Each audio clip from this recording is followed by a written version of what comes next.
No matter how it turns out, doing good things for others is about who you are, not who they are. If you live your life in a kind or open-hearted or giving way, you're going to encounter people who are going to take advantage of you, unfortunately. But the thing is, you shouldn't ever let it get you discouraged, because you did the thing that was the right thing to do. They were just a piece of shit. And as we move through life, we need to become more discerning. We need to lean on community to know who and who not to trust, etc., etc. Sure. But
no matter how it turns out, doing good things for others is about who you are, not who they are.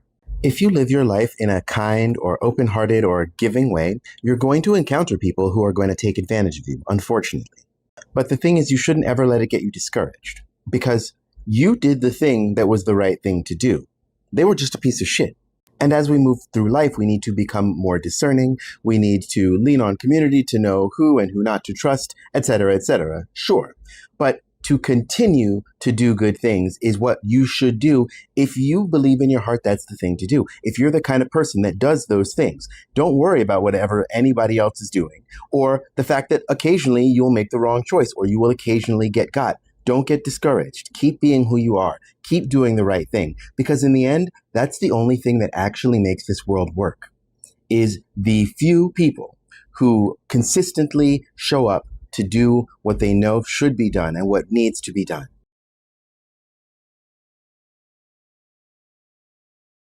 Name one thing that you should remember when practicing patience. That I am an adult and would be charged as one. No.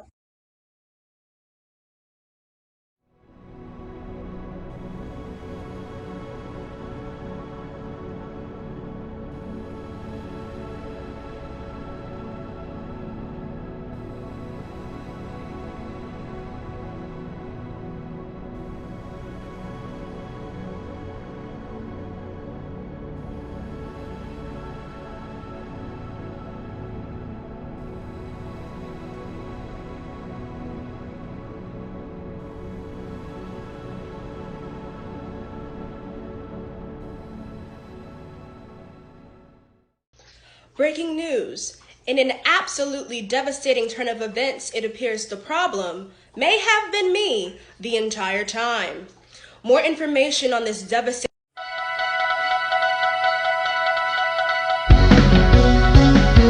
You're watching BTR's Action News Network.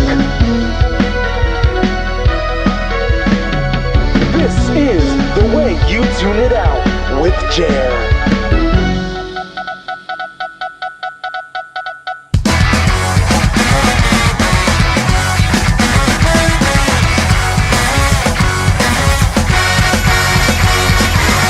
Trying to figure out and see what you perceive, rationalizing human idiosyncrasies. The notion that a national devotion is a freedom, laughably alive. Insidious doctrines and rights to commodify human life. But you don't wanna hear it. We can tell by the way you tune it out. The way you tune it out. The way you tune it out. The way you tune it out. Ocean boiling, the climate is recoiling. A planet dying for the profit of the oilmen. Don't wanna hear it, wanna live in your delusions. Don't wanna see it, wanna find your own conclusion. Go ahead and flip the script. We know you don't wanna depict reality of what's going down. We can tell by the way you tune it out. The way you tune it out. The way you tune it out. The way you tune it out.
I'm terrified at the moral apathy, the death of the heart, which is happening in my country. These people have deluded themselves for so long that they really don't think I'm human. I base this on their conduct, not on what they say. And this means that they have become, in themselves, moral monsters.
Hello, darlings, and welcome to the Focused on Infinity Hour, more or less. Today, we're going to be talking about building community in this special episode, which is a break from our discussions of the 12 values. Because there's a bunch of things that have happened recently, which show me that we need to talk about what it really looks like to build community in real time, at this time, in the ways that we need to for the world that we are trying to build as the old one collapses. And what I'm going to talk about today, spill the tea, darlings. Say what needs to be said. Okay? A lot of stuff has been done in whispers because we have been taught that there's certain things you shouldn't be saying out loud. Certain things you're just supposed to, you pull someone aside and you talk to them in private. And listen, there's a place for that. There's a lot of stuff that you do want to bring up to people in private. And most interpersonal stuff, right, that's still going to be handled between you and another person one-on-one. It doesn't need to be in the public square. But when we're talking about things that actually have the potential to harm the community, that needs to be talked about in the context of community. The community deserves to know. The community needs to know, right? And also, there are things we keep to ourselves and don't tell anyone in our community, even some of our closest friends. And usually the things that we are loath to tell people are exactly the fucking things we should be telling people, right? Because they should hear, someone else should hear the little problems that we're having. You should have someone to confide in about basically everything, right? Even if you're just processing things and you're not certain, you should have someone you can talk to while you're doing that, right? You can be like, am I bugging? Like, am I freaking out about this for no reason? And to have people around you that you can trust to be like, yeah, girl, chill out. Or, you're not freaking out enough about this, right?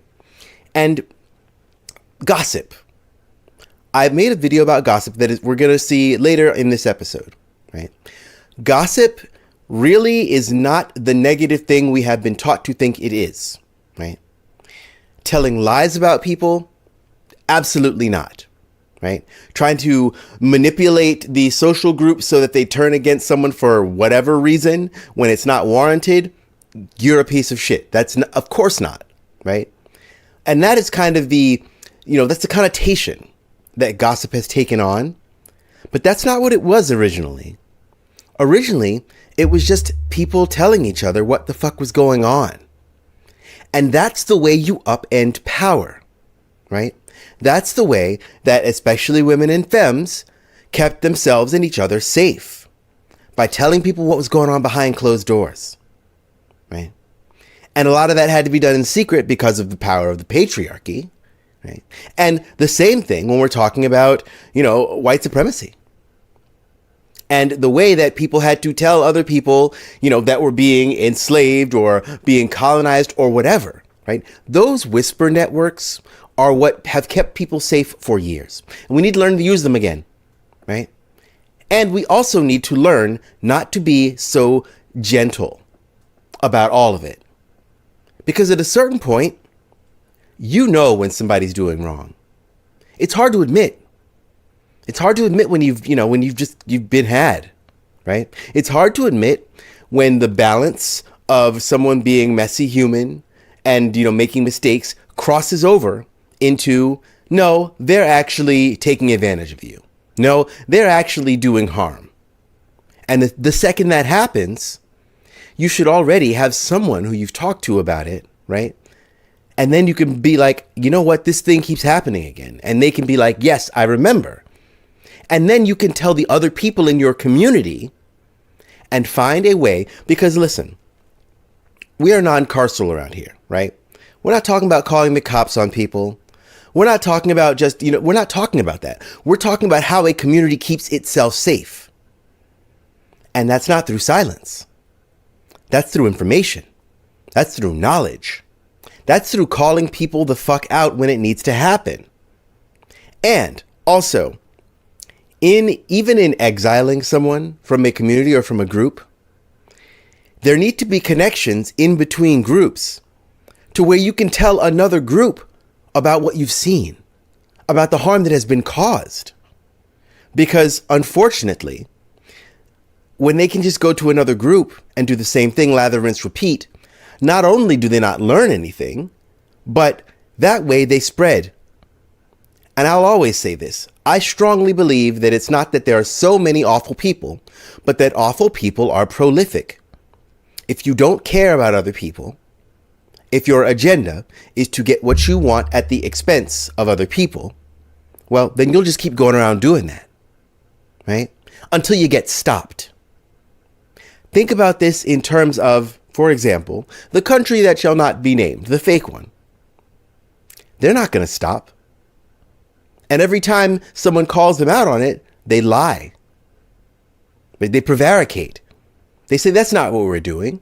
No, it's not. Who are you going to be? Who are you going to believe? Me or your lying eyes? Who are you going to believe? Me or the video you saw of someone carrying their loved ones around in plastic bags? Right? And the world, as a world community, has allowed this to continue. Right? This happens on a microcosmic and macrocosmic level. And we need to get much better at fighting back and holding people to account genuinely and not letting them just get away with shit, regardless of who they are, regardless of the power differentials. And here's the complicated part. And I need y'all that have the complexion for the protection to hold this one real careful, because y'all be acting up when it comes to this kind of thing. But the truth is that, and I will always say this, we need to be in community. We need intersectional communities with people from a wide range of different social groups, ethnic groups, etc., experiences, all that. We need that, right? But when we do, we can't have either white folks steamrolling every conversation because you're used to having the mic, or y'all being so deferential to people of the global majority that you don't treat us like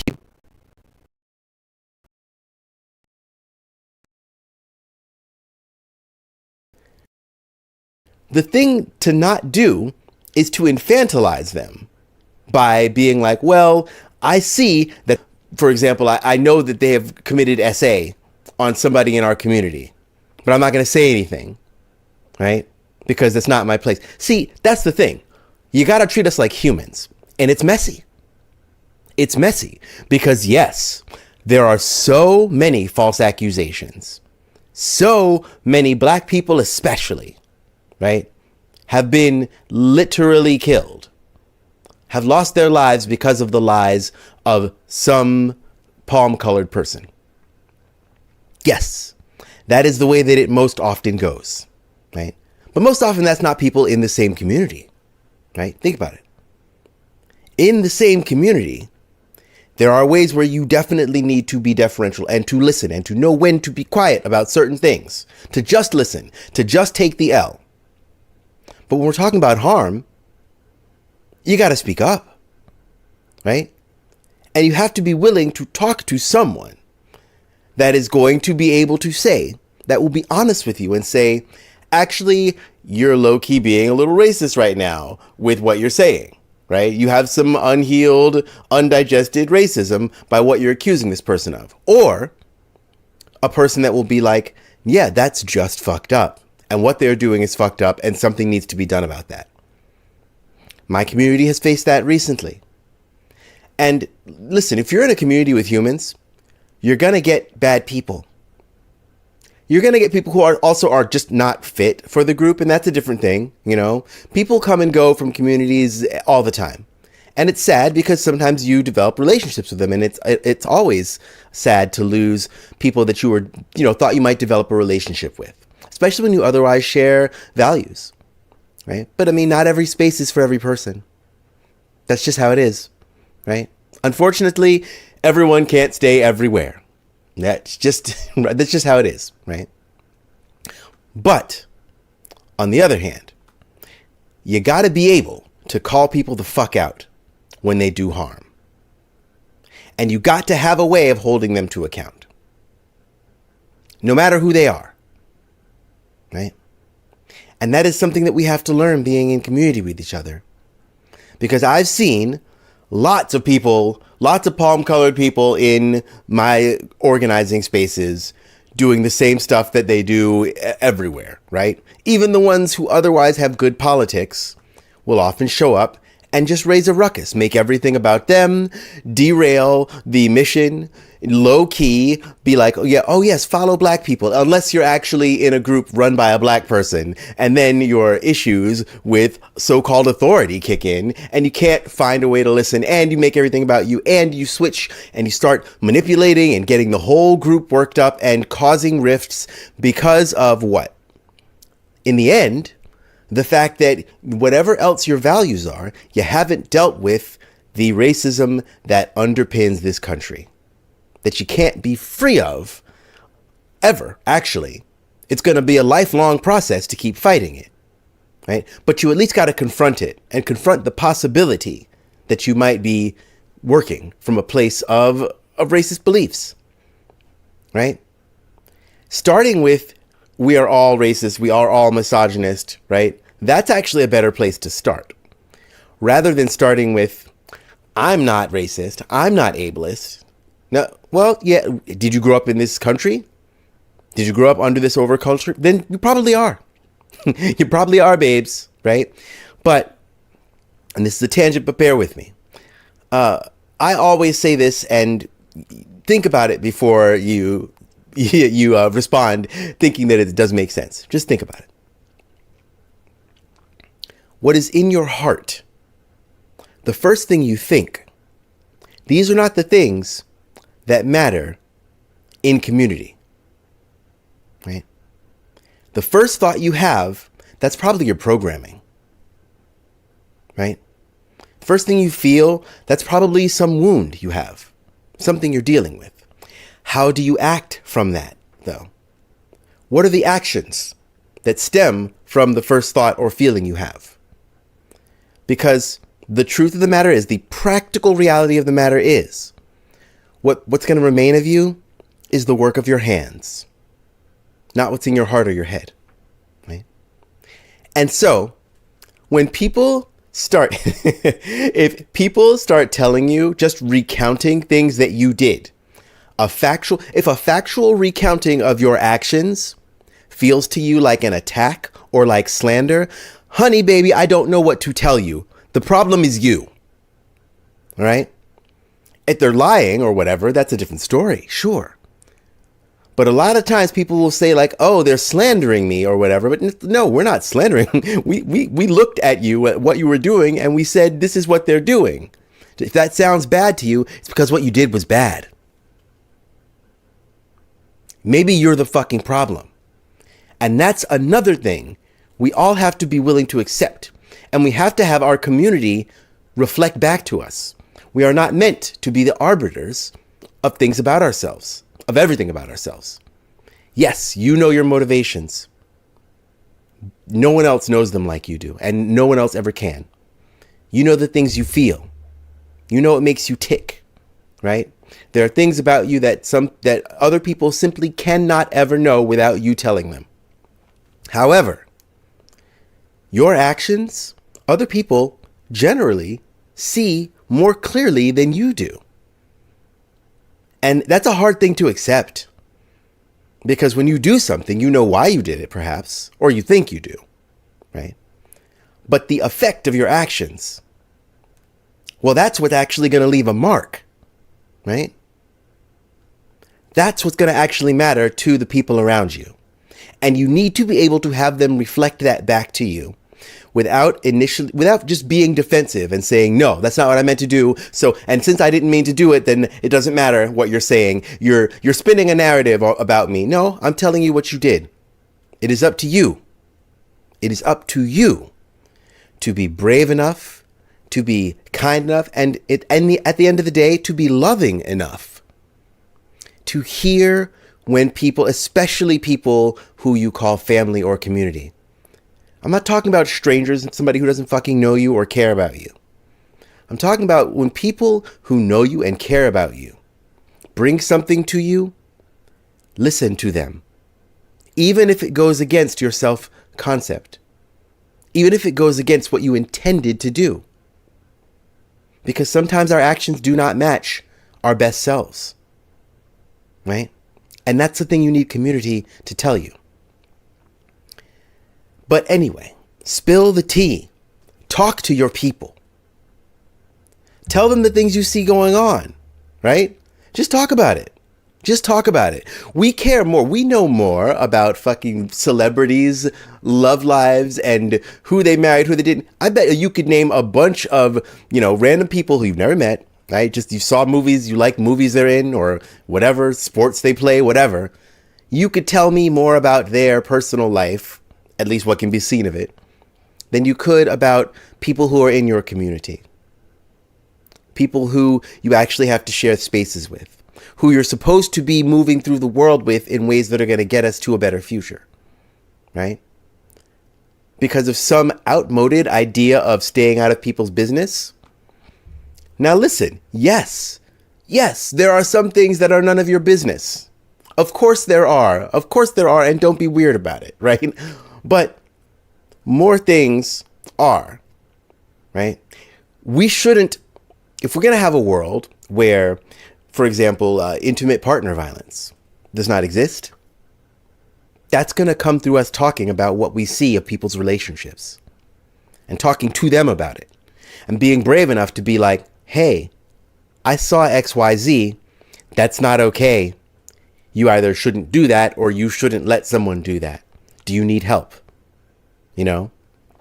If dudes, cis men especially, were holding each other to account, there would be almost no SA because they're the ones doing it all.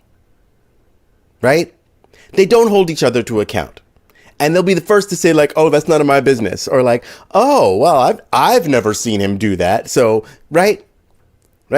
Staying out of it. Absolutely not. Because guess what? That's a mark on you. I do believe, in many ways, that we are and should be known by the company we keep. One of the reasons that I go so hard against the nuclear family and against other groupings that are made based on stuff that doesn't mean anything to us, based on arbitrary tricks of the light, right?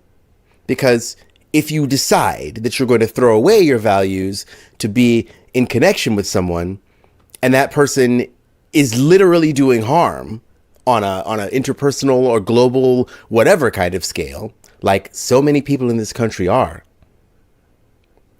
what does that say about you that you're willing to stay silent about it? That's not how you build community, right? And community is the only thing that's going to save us. Because whatever is happening right now in the world, it's going to come down to what you have built with people. And I'm not saying that simply just like, the go knock on your neighbor's door. Yes, of course you should know some of your neighbors. Of course you should. But the community that you need is going to be of people from different places. We have the internet, right? You can meet people who share your values. And then I was just looking today at, some of the people in the group that I work with. They were meeting up and hanging out. And yes, these things start online. But guess what? The people online are real people. It's not all bots, okay? Dead internet theory is not real. At least not yet. The people on the internet are also real ass people. And they live somewhere that you could go visit, right? People are like, oh, people online, people on the internet. Okay, that also means people that live 2 doors down from you. They're also on the internet, babes, right? So, spill the tea, right? Don't worry about being a gossip unless you're just talking shit about people just for the sake of it, right? And obviously, there's something to be learned and you have to get it right and you have to dial it in. And listen, sometimes you're going to be trying to be involved in something that's none of your business. And somebody should be able to tell you, hey, mind your business in those cases, right? It's about actually communicating and not just operating through scripts. Right? We're supposed to be living this life together.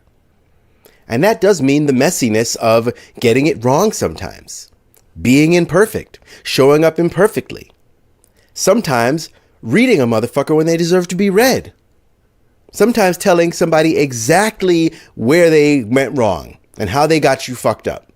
Sometimes people need to hear it in a way that is not gentle in order to actually feel it. Because you can't gentle parent every situation or everyone. Sometimes they simply will not hear it.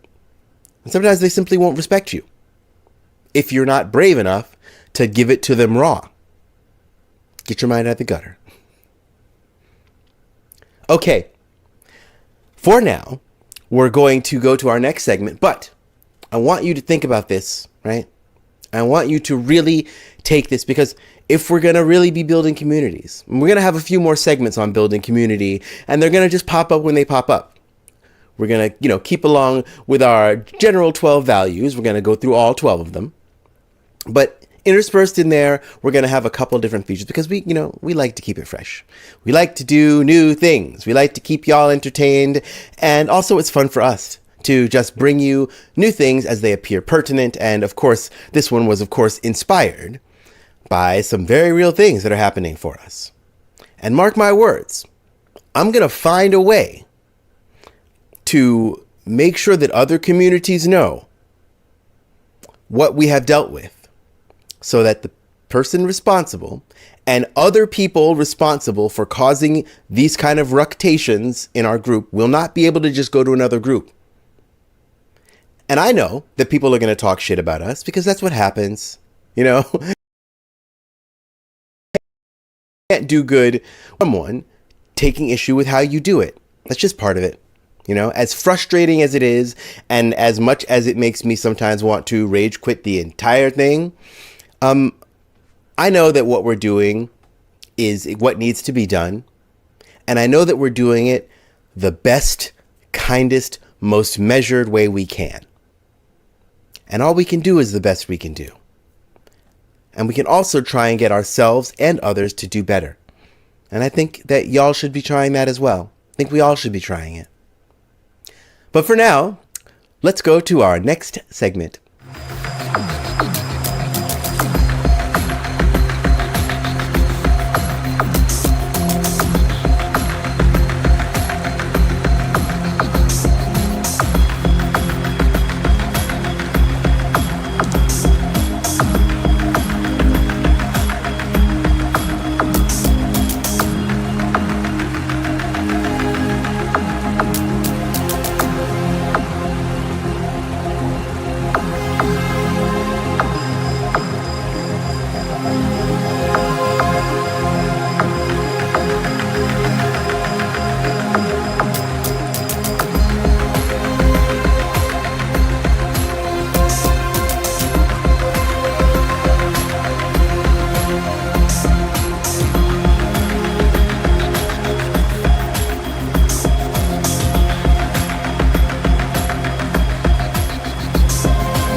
Happy Monday, folks. I have a couple exciting pieces of news to bring to you this week, with a Gemini new moon coming up and the much anticipated Venus-Jupiter conjunction in Cancer, as well as a couple challenging squares to be aware of. So let's get into it. There's nothing much to report today, Monday, June 8th, but tomorrow, Tuesday, June 9th, is the most astrologically active day of the week. Early in the morning, the moon moves into bold, brave Aries. And then in the afternoon, we have the long-awaited Venus-Jupiter conjunction at 25 degrees of Cancer. Astrologers have really been looking forward to this one. Jupiter and Venus are the two planets of stereotypically good shit, so having them come together is seen as quite auspicious, of course. And to top it off, Jupiter is traditionally exalted in the sign of Cancer, where this conjunction is happening. Now, Jupiter is the planet of expansion. I call it the cosmic magnifying glass. It amplifies anything that it touches. And for the last year or so, Jupiter has been expanding Cancerian themes of emotions, imagination, healing, nurturing, care, roots, home, and family, including chosen family. Happy Pride Month. And now that cosmic magnifying glass is amplifying everything having to do with Venus. So Tuesday is a beautiful day for love and relationships, for humor and joy, for art and beauty, for abundance and generosity, for comfort and safety, for feeling and healing, for all these lovely things. So think about what kind of abundance you're trying to manifest here. Is it relational, material, emotional, creative, etc.? Of course, let's remember that not everyone is so lucky as to be having these kinds of experiences right now. And as Jupiter expands the relational planet Venus and the nurturing sign of Cancer, let's keep in mind to extend our love and generosity and care to those who are most marginalized and oppressed, both in our own communities and in the wider world. Let's take this opportunity to count our blessings, to be grateful for what we have in life, especially for each other, and to replenish at the cosmic well of love and joy as we continue our journey through these ever-spinning cycles. Now, the planets giveth and the planets taketh awayeth, because late on Tuesday evening, or early the next morning for you Midwesterners and East Coasters, we will have our first challenge of the week as Mercury squares Saturn from 13 degrees of Cancer to 13 degrees of Aries, respectively. So that transit might have us feeling like our brains are moving a bit slowly, slogging along through restrictions and challenges. We might have to just put in more mental effort to achieve our tasks and our goals. We might feel our communicative abilities are somehow limited. A square to Saturn is like a reality check or a stress test, where friction arises to show us where there are obstacles and blockages we need to overcome, or kinks in the system we need to work out. So squares are invitations to work creatively to figure out how to solve that logjam, right? So we could use this transit to mature our minds and our voices to really work on learning something this Gemini season. In all likelihood, that square will be a little bit frustrating, but I'm hoping it won't put a huge dent in the joyfulness of that Venus-Jupiter conjunction tomorrow. Now, Wednesday, June 10th is a pretty quiet day in the skies, collectively speaking.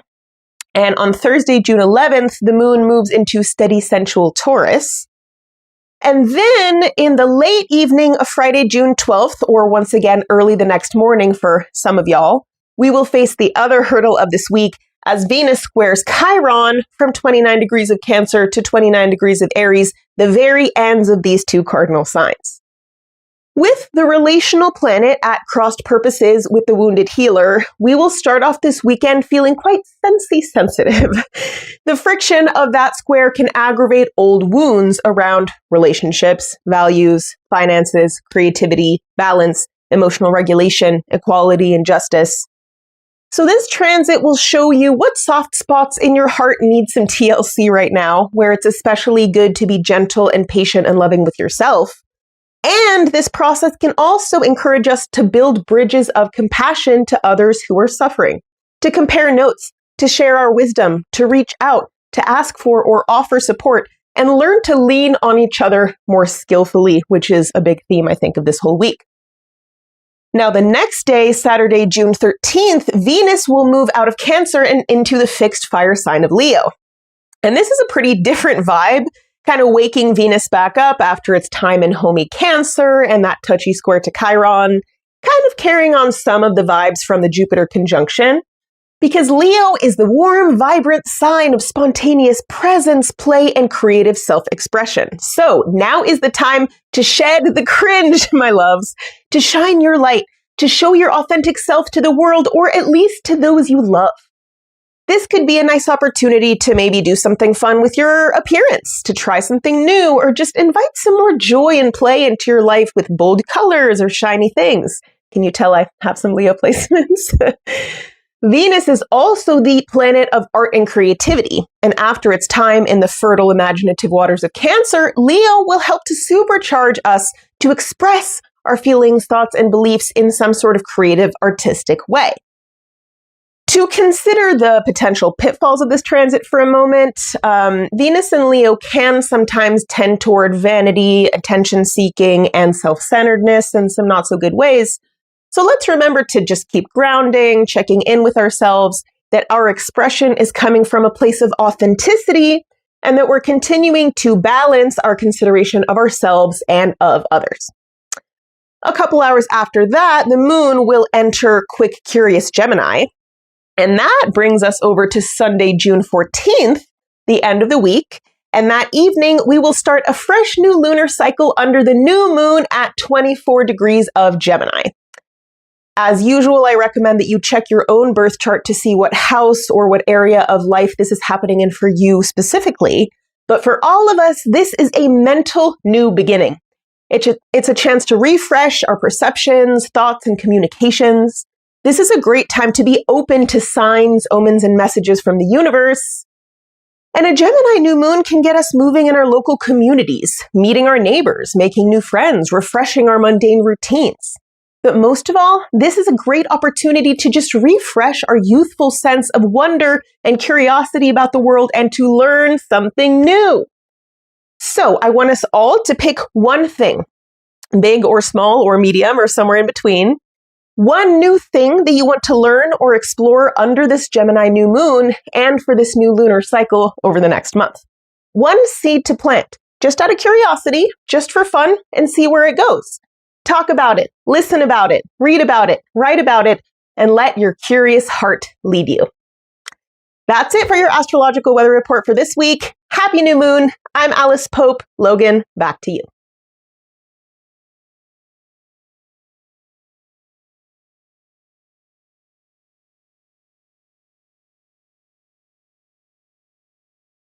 You know, I've had people do me wrong and then say I was acting out of character when I responded in a way that was not gentle and acquiescent. And I'm like, that wasn't out of character. It is well within my character to defend myself or others when you fuck with them. Every person should contain both the open hand and the closed fist. And the open hand should be used most often. But if the closed fist is not there, then you are missing out on a very key part of what it takes to remain alive, to remain protected, to remain spiritually and physically well in this world. So you can say I'm acting out of character or I'm out of pocket or whatever, but if you see a certain side, trust me, that's what you had coming. And don't let anyone convince you that your forceful response to their harm is unjustified or somehow makes you a worse person.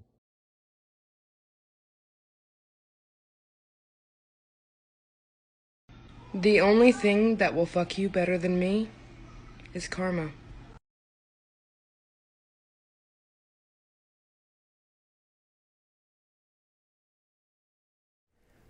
And welcome back. Now we're going to get into, guess what? You know what we're going to do now. Our weekly delve into my vinyl collection, known as, of course, Lara Listens, because my name is Lara Lidocaine, and I do love to listen to vinyl on Vinyl Sundays, but not just Sundays, any day. And any and every day is a good time to increase your physical media stash. Physical media including MP3s that you have and own and don't stream. Do not trust any of these services to let us have access to the art and culture that has made our lives have meaning, that has given meaning to our lives, right? There's the things which keep us alive and the things which make life worth living, right? And music is absolutely one of those things. I certainly would not want a world where I did not have access to music and to art and to film and to all of that. Okay, this week, we've got two really lovely ones for you, starting with... Now listen, Tool, Undertow. Have you heard this album? Because if you haven't, you need to. It's dark, it's heavy, but it's really cerebral in a way that just gets you going. It's not just straight ahead aggressive, even though it's, you know, it's a dropped D masterpiece. And I know that's like a little music-y thing, but if you know, you know. The song that you probably know off of this one is called Sober, and it has one of the most skewed videos I've ever seen.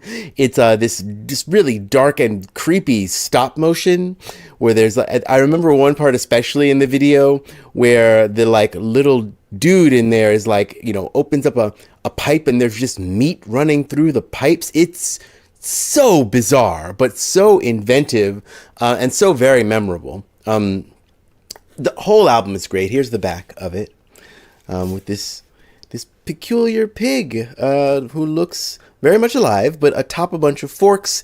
It looks like foreshadowing. I don't know. If I were this pig, I would not be so happy looking because I'd be terrified. But anyway, this also has on it songs like Intolerance, Prison Sex.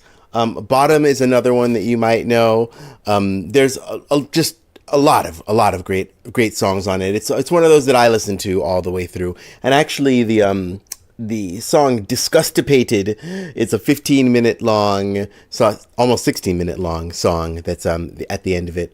They're all fucking great. And we had another song with Maynard. Maynard is the lead singer of Tool, and then went on to be a part of A Perfect Circle. We had one of the A Perfect Circle albums, but this one is the original. And I was just telling Mistrix that I need to get some of their other albums. Anima is also a great album, but you know what? When I get that one, we'll talk about that one. But for now, Undertow by Tool, babes, get into it. And next, we've got something a little different, and it is Moonflower. Oops, there we go.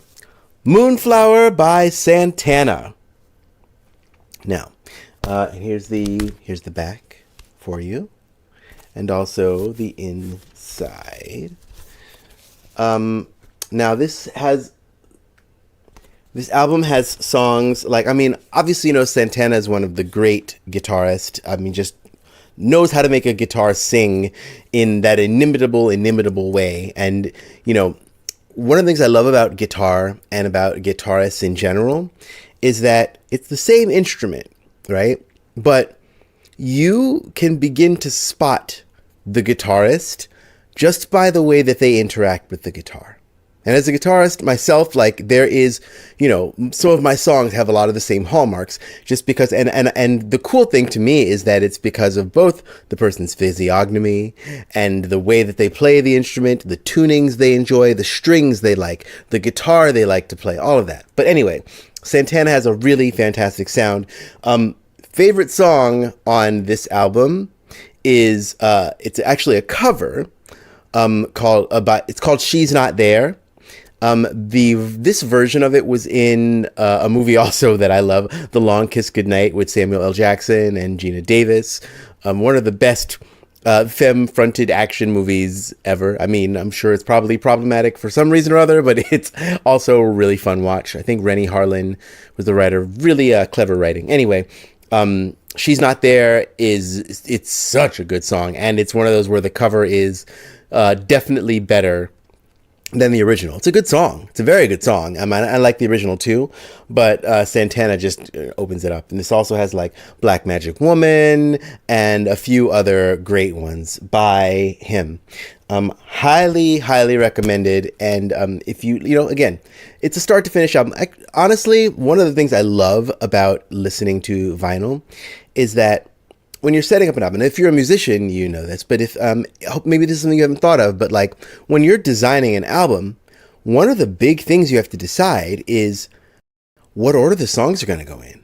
Like, how do you want people to interact with your album, with your music? What's the order? Are you telling a story? Is it just a collection of songs? Like, what's the way you're going about it? And, you know, for each artist, that answer is different. Sometimes it is just a collection of songs, but sometimes it is, and sometimes it's like, you know, when we did Days of Future Past by the Moody Blues, it's literally a continuous thread and it's all part of the same story. Or the Decemberists, Hazards of Love, where it's literally a fairy tale. And then there's some where it's just like songs, right? Like Back to Black by Amy Winehouse. I think that's just a collection of songs.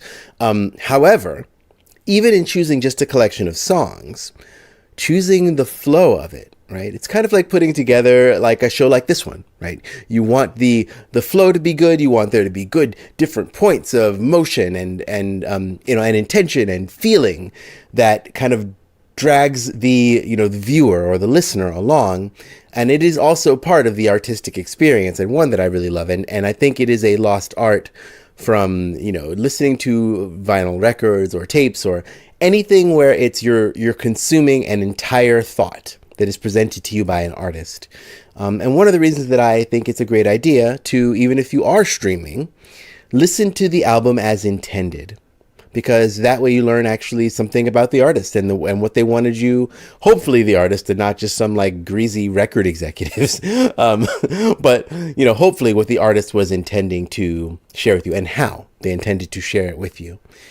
But that is going to be it for this week's installment of Lara Listens. And now, our next segment.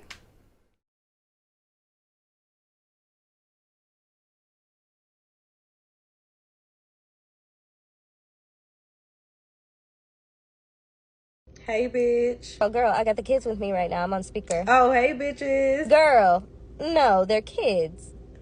Hey, little bitches. Oh my gosh, get off my phone.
always destruction in creation. It's easy to fear the death card in the tarot until you understand that the death card is the tiller. A simple law of nature is that something has to die in order for other things to thrive. For me to properly cultivate the garden in a place that doesn't get so much sunlight, I have to cut back and cut down all of these hedges that have grown so beautifully and are flourishing. But instead of looking upon them disdainfully or as merely weeds, I thank them. As I say before any meal, before contending in any way with the cycles of death and life, I say, may your death benefit all beings to come. A lot of us are in fear of the destruction that must happen, but it's the only way that we will get our garden to grow. The parasitic plant life that blocks out our sun, that steals our light, has to be cut down. And that process is happening right now. You can see it. You can feel it.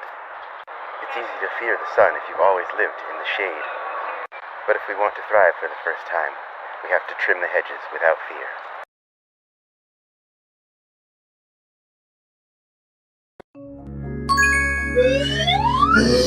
It's almost impossible for any of us to escape this hellscape unharmed and non-traumatized.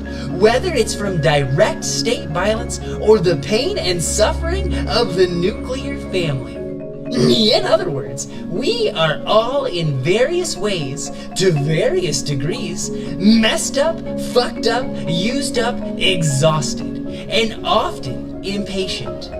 When we have so little, we sometimes hold our pain and trauma close. It's familiar. We are harmed, and that familiar harm shows up in our interpersonal relationships. We harm each other in the ways that we've been harmed. However, we also have a tendency to avoid conflict, to avoid working through the problems that come between us, to be afraid of communication that is difficult. Oh, like how white people aren't willing to have real discussions about racism, and how they even unintentionally uphold the workings of white supremacy. People will more willingly call the police than ask their neighbors to turn their music down. Abolitionists call this approach carceral logic, where we seek punishment for people who diverge from us in various ways. We defer to an external authority rather than confront a problem ourselves. We punish each other because of the ways we are cut out of connection, or we condemn out of our own fear of being condemned.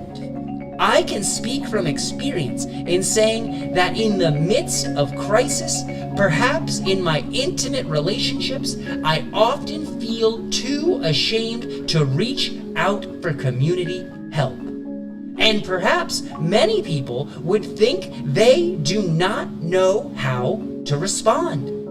But my experience also has shown me that given the chance, most people show up for each other with care when called upon in crisis, and can improvise unseen solutions.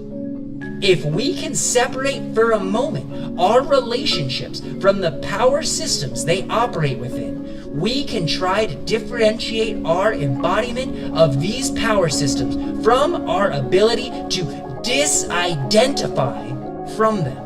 That the structure of power doesn't saturate every instant of our lives. If we collapse ourselves into the state-sanctioned forms of power, including perhaps most importantly the identities imposed upon us, we ultimately lose our freedom to remove ourselves from them. Wow!